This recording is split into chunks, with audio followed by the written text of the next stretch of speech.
छात्रों, और मैंने कहा था कि मैं विस्तार से प्रोनाउंस के बारे में बताऊंगा और इनके बारे में खास जानकारी जब दूंगा तो आपको लगेगा कि आप जहां-जहां गलतियां कर रहे थे परीक्षा में या बोलते समय, लिखते समय, वो गलतियां आपकी दूर हो सकें। इसलिए इस जानकारी को बढ़ाने के लिए आप शेयर भी करिए और इधर देखिए कि प्रोनाउन में पहला प्रोनाउन पर्सनल प्रोनाउन होता है। इसमें जो शब्द आते हैं वो ये लिखे हुए हैं। इतने ही ये जो शब्द लिखे हैं नाम आपको प्रयोग करने हैं लिखते समय या बोलते समय। ठीक, अब आप देखेंगे कि इनके रूप होते हैं। जैसे पहले रूप, पहली लाइन को हम ग्रामर की भाषा में नॉमिनेटिव केस कहते हैं और दूसरी जो लाइन है उसको हम बोलते हैं पजेसिव। हालांकि पजेसिव ये भी है, ये दोनों एक ही रूप हैं, लेकिन हमने इनको अलग अलग भी रखा है क्योंकि इनका प्रयोग वाक्यों में अलग अलग है। और इस रूप को देखिए, ये ऑब्जेक्टिव रूप है, मतलब वर्ब के बाद वाला हिस्सा। अब मोटे तौर पर आप ये जान गए, इनके अर्थ भी आप जानते ही होंगे। जैसे मैं, मेरा, मुझे या मुझको, और ये माइन मेरा। हम, हमारा, हमको या हमें, अवर्स हमारा। इसी तरह तुम, तुम्हारा, तुम, तुम्हारा, तुमको, माफ कीजिएगा, तुमको या तुम्हें, ऐसे मतलब ऑब्जेक्टिव केस है। वे लोग, उनका या उनके या उनकी, और इसमें उनको हिंदी में जो अर्थ निकलेगा, और उन लोगों का या की या के। तो अब आप इसमें देखिए ही, वह, ये एक वचन के हैं। उसका, उसको, उसका, वह, उसका, उसको, उसका, यह, इसका, इसको, इसका। इस तरह से हम लोग नोट भी करते जाएंगे। और अगर आप ये सेंटेंस देखेंगे इसका, जैसे मैं बनाता हूं, तो हम लोग सेंटेंस आई से तो बनाएंगे। आई, ये छोटा सेंटेंस हमने बनाया, तो ये नॉमिनेटिव केस, मतलब कर्ता के स्थान पर इसका प्रयोग किया जा रहा है। और ये जो है ये हमारा पॉजिटिव केस हो गया। जैसे माय बुक,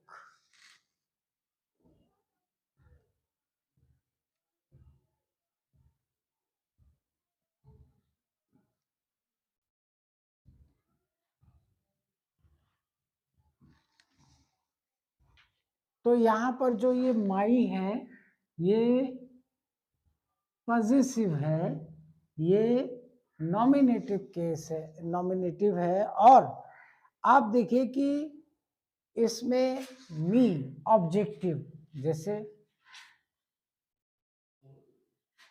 इंपरेटिव सेंटेंस में हम लिखेंगे गिव मी माय बुक।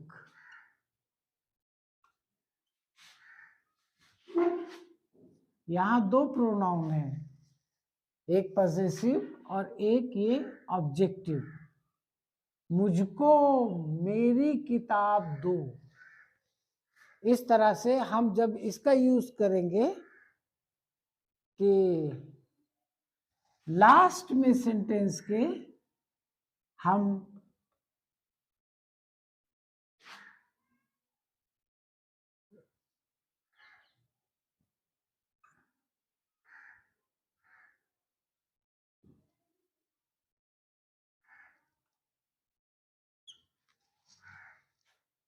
हम इस तरह से प्रयोग करेंगे। यह कार है हमारी, जोर देने के लिए। इसका उद्देश्य केवल जोर देने के लिए है। इसी प्रकार से हम अन्य सभी शब्दों के साथ भी ऐसा करेंगे, लेकिन इस शब्द को जरा गौर से देखेंगे, ध्यान से देखेंगे कि ये न्यूटर जेंडर है, क्योंकि सारे प्रोनाउंस जेंडर में भी बटे हुए हैं। हम इसको मैस्कुलिन जेंडर कहते हैं, इसको फेमिनिन जेंडर में लाएंगे। ये कॉमन जेंडर है, ये कॉमन जेंडर है। और आप जानते हैं कि ये नंबर में भी बटे होते हैं, जैसे कि एक वचन या बहुवचन। आप देखेंगे ये एक वचन में है, ये बहुवचन में है, तो ये एक वचन और बहुवचन दोनों में प्रयोग होता है। लेकिन इसके साथ जो क्रिया लगती है वो हमेशा बहुवचन की होगी, या तो आर होगा या वर होगा। इस प्रकार से हम वी के साथ भी बहुवचन में ही रखते हैं, और ये एक वचन में प्रयोग होता है। अब आप देखेंगे कि हम ये इट का प्रयोग कैसे करते हैं। जैसे कि हमको बिना कर्ता वाले वाक्य बनाना है, तो हम इट का प्रयोग करते हैं। ये क्योंकि न्यूटर जेंडर है, और हमने यहाँ लिखा है इट इज डार्क। मतलब हिंदी में हम बोलेंगे अंधेरा है, लेकिन यहाँ इट क्यों लगा दिया, इसका मतलब तो यह से निकलता है। हमने इसको केवल खाना पूर्ति करने के लिए लगाया है, ताकि ग्रामर के अनुसार वाक्य बिल्कुल सही हो, और इसका कोई हिंदी में हम अर्थ नहीं निकालेंगे, ना इंग्लिश में ही निकलेगा। इस तरह से इट न्यूटर जेंडर के लिए प्रयोग होता है। और कभी कभी जैसे कि कलेक्टिव नाउन, तो कलेक्टिव नाउन में जूरी एक शब्द ले लीजिए। जूरी का मतलब होता है जजों का झुंड, समूह। और अगर जूरी को हम एक वचन के रूप में प्रयोग करते हैं तो हमें एक वचन की क्रिया लगाना है, और बहुवचन में प्रयोग करते हैं तो फिर हमें बहुवचन की क्रिया लगाना है।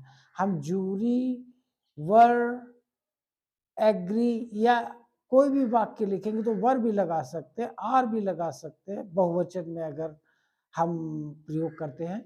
लेकिन हमें एक वचन में अगर प्रयोग करना है तो एक वचन की क्रिया जरूर लगाना है। और अब हम आपको ये जो बता रहे हैं, इट और इट का रूप एक ही है, इसका इसका रूप एक ही है, लेकिन वाक्य पढ़ते समय हमें पता लग जाता है कि इसको से अर्थ निकलता है या इसका से निकलता है। ठीक, अब हम देखेंगे ये दोनों रूप एक ही हैं। ये ऑब्जेक्टिव केस है, ये पॉजेसिव केस है, लेकिन वाक्य के समय हमको पता लग जाएगा कि हमें इसका प्रयोग कैसे, कहाँ करना है या निकल रहा है। इसी तरीके से यू और यू को भी देखिए, तो ये टेबल छात्रों के मन में रहनी चाहिए। अगर इस टेबल के अनुसार वो पर्सन का भी ध्यान रखेंगे, क्योंकि केवल नंबर जेंडर ही महत्वपूर्ण नहीं है। आप पर्सन भी देखिए, ये फर्स्ट पर्सन ग्रामर की भाषा में बोला जाता है, और इसको हम बोलते हैं सेकंड पर्सन। ये दोनों फर्स्ट पर्सन है तो ये सेकंड पर्सन है, बाकी सब ये थर्ड पर्सन के नाम से ग्रामर की भाषा में जाने जाते हैं। तो विद्यार्थियों, हमें आशा है कि आपने कुछ नोट भी किया। अब मैं दूसरे प्रकार के प्रोनाउन की तरफ आपका ध्यान दिलाना चाहता हूँ, और दूसरा जो मैं देख रहा हूँ वो है ये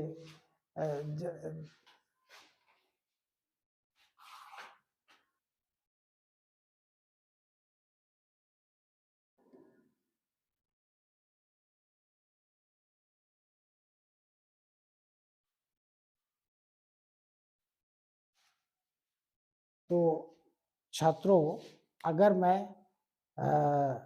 अब रिफ्लेक्सिव की बात करूं, तो आपको एक शब्द इसमें अधिकतर प्रयुक्त होता हुआ दिखाई देगा, जिसको हम कहते हैं सेल्फ।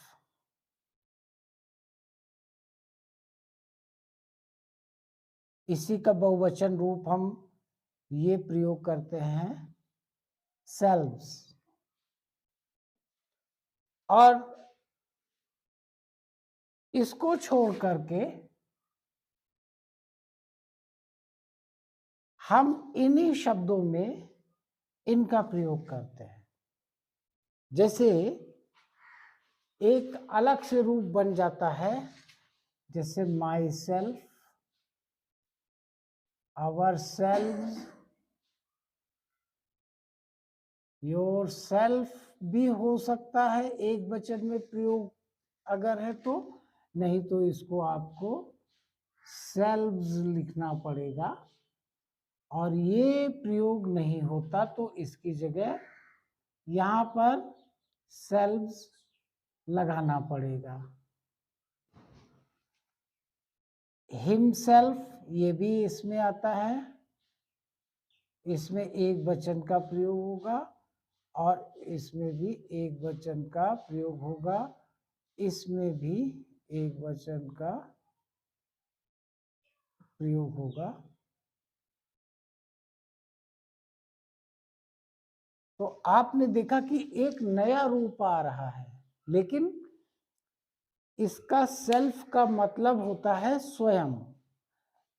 हम अगर कहेंगे, हम इसको प्रयोग करते समय यहां पर प्रयोग करेंगे, तो अगर ऐसे बोलेंगे, सॉरी, हम वाक्य बदल देते हैं पहले।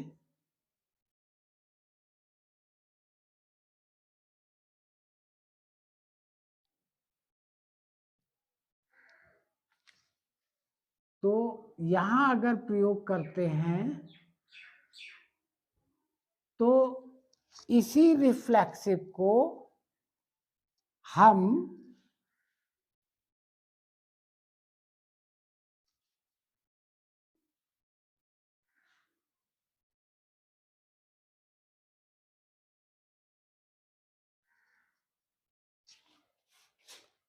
इस नाम से जानते हैं, एम्फैटिक प्रोनाउन। ये एम्फैटिक का मतलब होता है जोर देने से संबंधित, किसी वाक्य में असर डालना। जैसे मैं ये काम करता तो हूं, स्वयं करता हूं, तो ये वाक्य में एक जोर होता है। अगर मैं तुरंत बोल दूंगा, we ourselves wash clothes, you yourself write letter, they themselves work hard, he himself helps others, इस तरह की बात है। she herself gives sweets, और it itself grows। छोटे प्लांट्स के लिए भी हम ये कह सकते हैं, न्यूटर जेंडर है। इसलिए आपने ये देखा कि ये जब हम कर्ता के तुरंत बाद, नॉमिनेटिव केस के तुरंत बाद अगर प्रयोग करते हैं तो ये एम्फैटिक कहलाता है। और अगर वाक्य के बाद में प्रयोग करते हैं, जैसे इस शब्द को मैं यहां लिख देता हूं,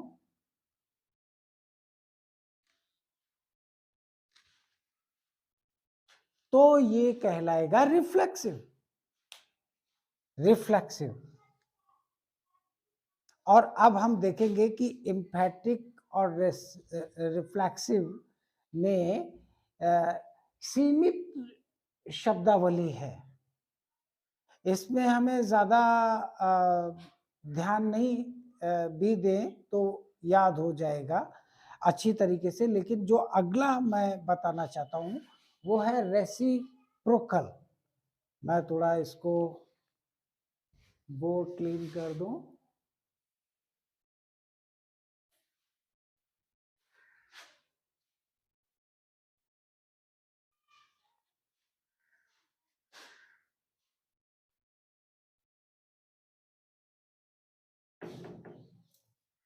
रेसिप्रोकल का अर्थ है आपस में।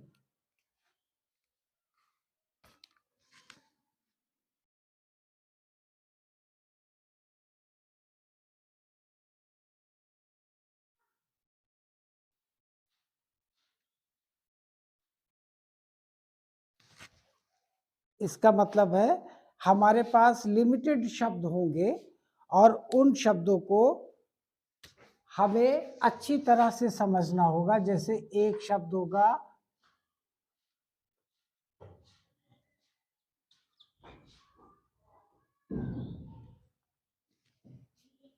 एक दूसरा के लिए, we are made for each other. दो लोगों को अगर बोलना है तो ईच अदर आएगा, और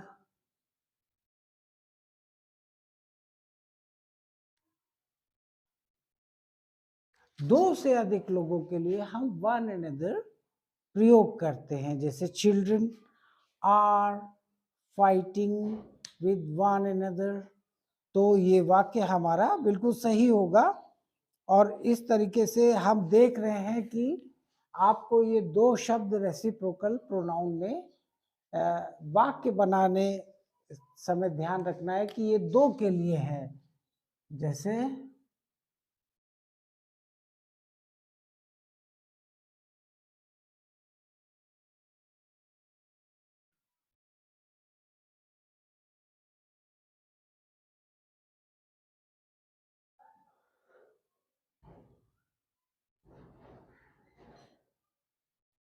और इसका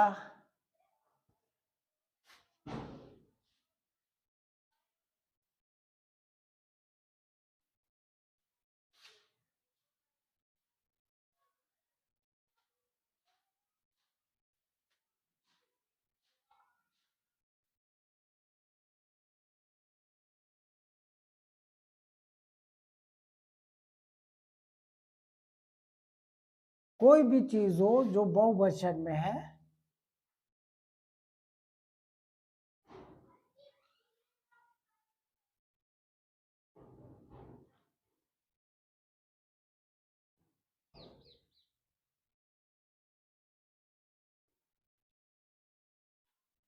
इस तरह से हमारा ये रेसिप्रोकल प्रोनाउन पूरा होता है।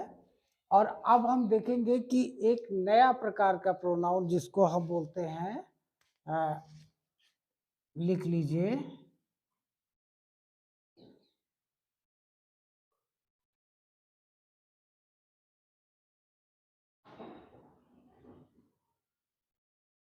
ये दिखाने का काम करता है, डिमॉन्स्ट्रेट करता है, मतलब दिखाता है। क्या दिखाता है? अ, अ,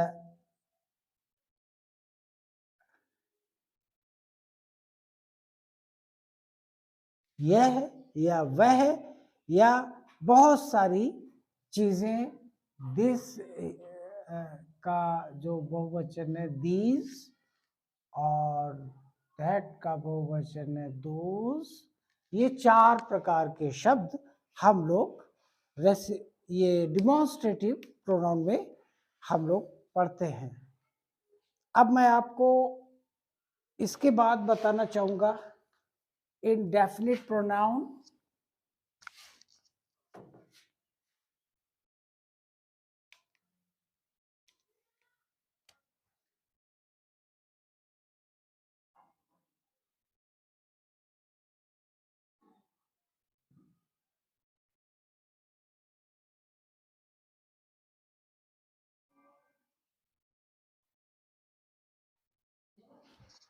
इसमें किस प्रकार के शब्द आएंगे वो आप बेहतर होगा लिखें।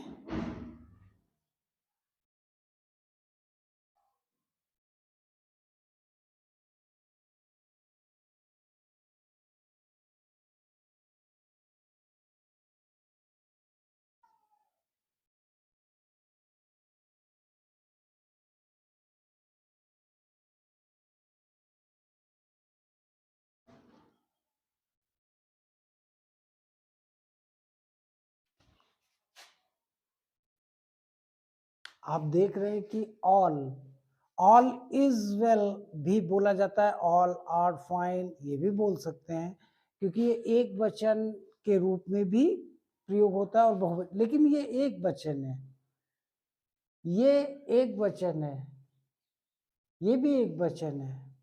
इस तरह के और भी जो शब्द हैं वो आप ग्रामर की किताबों में थोड़े से और होंगे, ज्यादा नहीं है।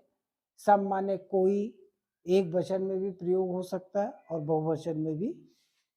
और इनडेफिनिट का अर्थ होता है जो अनिश्चित हो, जिसका निश्चित ना हो। अब हम लोग देखेंगे कि इसके बाद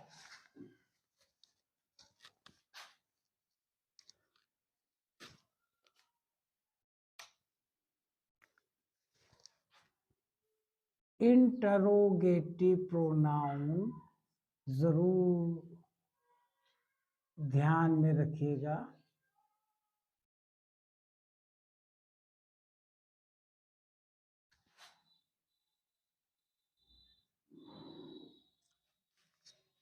व्हाट,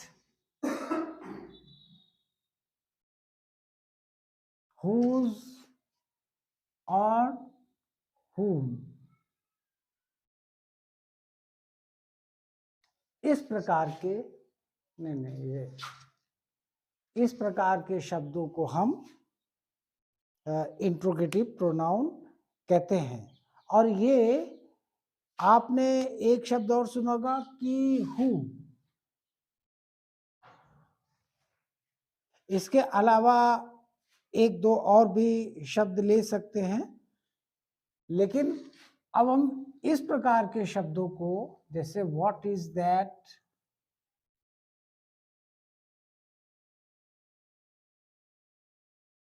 तो यहां पर ये प्रोनाउन शब्द बनता है।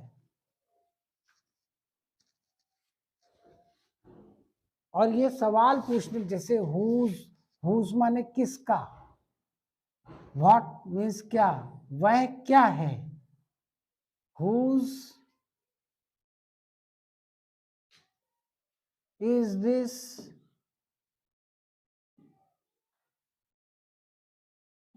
इसमें दो प्रोनाउन है, ये इशारा करने वाला और ये प्रश्न पूछने वाला। हुज किसकी है ये, हुम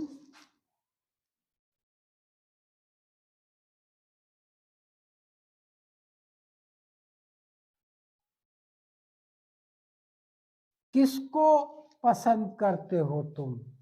और इसी तरीके से हु इज, कोई भी सवाल। अब हम आगे देखेंगे कि इसके अलावा हम एक डिस्ट्रीब्यूटिव प्रोनाउन यूज करते हैं।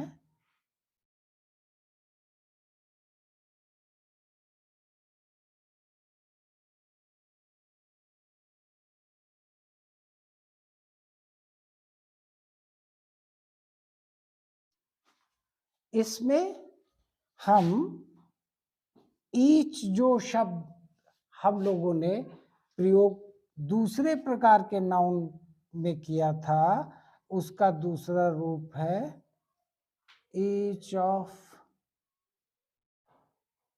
The children.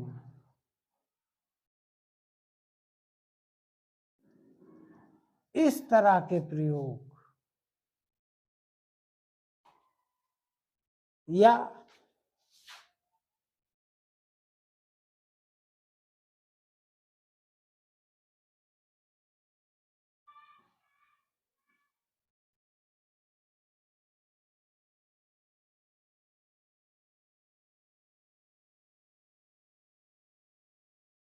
इस तरह के प्रयोग जो हमें मिलते हैं, ये हम डिस्ट्रीब्यूटिव प्रोनाउन की तरह से इनके निगेटिव भी हो सकते हैं। और एक शब्द मुझे कहना पड़ेगा, जैसे एइदर, अगर हम इसके बाद ये प्रयोग करते हैं ऑफ द रूट्स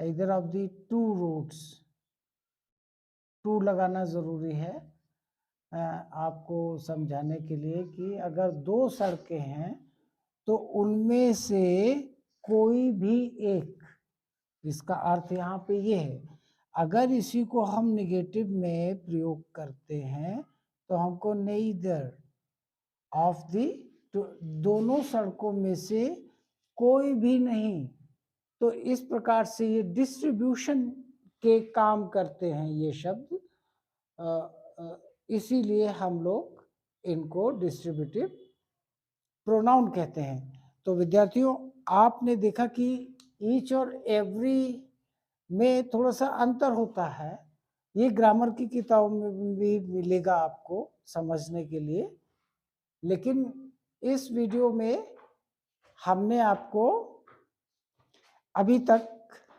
जितने भी प्रोनाउंस बताए हैं आप उनको शेयर भी करिए, और अब आपको बताना चाहता हूँ रिलेटिव प्रोनाउन। रिलेटिव मतलब संबंध बनाने वाले, यही शब्द जब कंजंक्शन का काम करते हैं तो रिलेटिव प्रोनाउंस भी इनको कहा जाता है कभी कभी, और यही शब्द हम देखेंगे कि जैसे हु का प्रयोग है, पहले मुझे ये साफ करना चाहिए।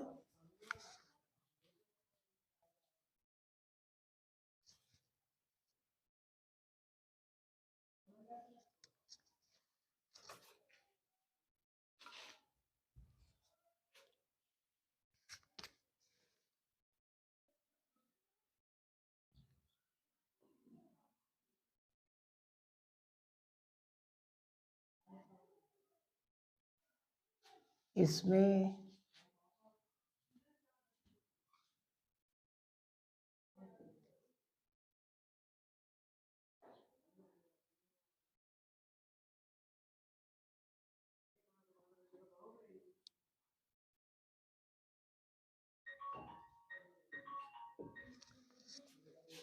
इस वाक्य में हु एक कंजंक्शन का भी काम कर रहा है, लेकिन ये हु बॉय की तरफ इशारा कर रहा है, वही लड़का या यही लड़का जिसने मेरी मदद की थी, यानी मुझे मदद दी थी। इसी प्रकार से हम रिलेटिव प्रोनाउंस में जिन शब्दों का प्रयोग करते हैं whom या whose, वो इसी प्रकार के होते हैं।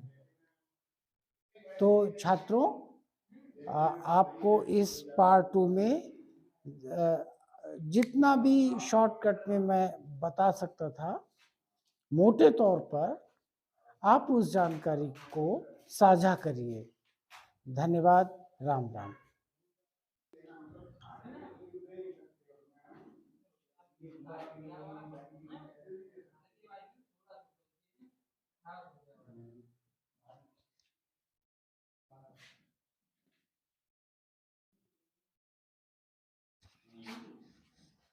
ये 10वें प्रकार का प्रोनाउन है, और ये कैसे आप प्रयोग करेंगे कि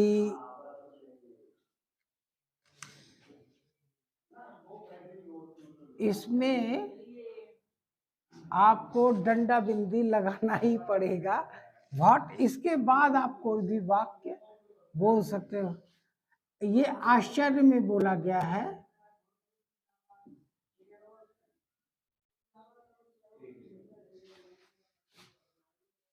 तो इस प्रकार से जो 10 प्रोनाउन के बारे में आपको जानकारी मिली है, मैं फिर कहूंगा, बार बार यही कहता हूं कि लाइक, शेयर, सब्सक्राइब और बेल आइकन, ये सब शब्द मत भूलिए।